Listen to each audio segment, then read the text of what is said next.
Hello and welcome. Let's just take a quiet moment together and think about something we use every single day. Language. But maybe not in the way you're used to thinking about it. Not as a bunch of rules or just a tool to get information across. Let's try to explore it as a living relationship, a way we actually touch the world. So, let's not start with a definition. Let's start with an invitation to simply listen. We often think of language as something that begins in the mind, as some abstract idea. But what if its true origin is actually much closer, much more intimate? What if language really begins in the body? And if you look at the very root of the word language, it points us right there. It comes from lingua, which is the Latin word for tongue. And that's not just a fun fact. It grounds this whole idea in a physical, sensory experience. The tongue, it tastes, it touches, it shapes our breath into sound. It's so physical. And this is the core of it, right here. Before a word is a symbol, it's a physical gesture. It's the body making contact. It's the act of touching the world with sound long before it's about thinking about the world. So this is a pretty huge shift in how we see things. If language starts as contact, then it's not some tool we own that we use on the world. It's more like a current we step into, a relationship that we actually participate in. Okay, so if language is this living, relational current, what's its most essential act? Where does that connection really, truly begin? Just think about that for a second. We're always taught that language started so we could name things, to label them. Tree, rock, river. But what if that wasn't the very first impulse? What if the first word was just an acknowledgement, a simple gesture of recognition, a hello, not an attempt to define something, but an offer to connect with it? And that's the real power of a greeting, isn't it? When you say hello to someone or even something, you're not just exchanging data. You are opening up a space for a relationship to happen. You're acknowledging a shared presence, and that act comes way before any kind of meaning or information. And this isn't just some poetic idea.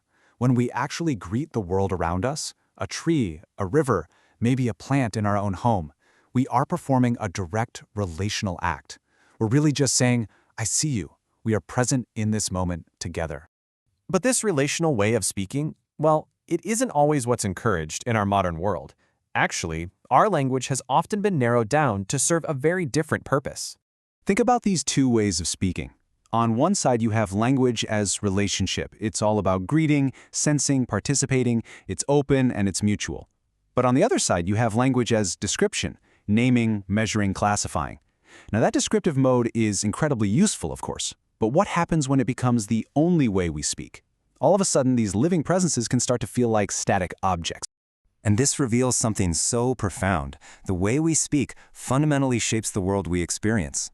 If our language is only about description and classification, well, we're going to live in a world of objects. But if we use language to greet and relate, we might just find ourselves in a world of living presences. This relational view of language kind of invites us to broaden our understanding even more. What if language isn't just about the words we speak? What if it also includes something we usually think of as its total opposite, silence? Wow, what a powerful way to reframe that. You know that feeling when you're with a plant or out in a forest and you just don't know what to say? That's not a failure of language. That silence is a form of language. It's a form of listening, of sensing, of just being present.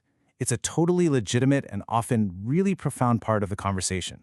And this leads us to a pretty humbling realization. The world isn't just sitting there waiting for us to speak to it, it's already in constant communication. So maybe the real work isn't about finding the right words to say, but about remembering how to listen to the languages that are already being spoken all around us. This stuff is happening everywhere, all the time. Plants are talking through chemicals in the soil and electrical signals. Forests are exchanging resources and warnings through these vast underground networks. Our own human language is just one tiny voice in this huge planet-wide conversation. So what does all this mean for us right here and right now? Well, this isn't some theory you need to memorize. It's more of a practice to be explored. It's an invitation. The practice can be this simple. The next time you walk by a plant, try just greeting it before you try to name it. Try listening to the space around you instead of trying to explain it. Just be present and see what words, if any, come up from that quiet place of contact. And that brings us right back to where we started. Language isn't just an abstract concept. It is an embodied sensory act. It's our body, our breath, reaching out to enter into a relationship with the world. So, I'll leave you with this question to carry with you. How does your world, and how do your words change when you let language begin not with a thought, but with a hello, with a relationship?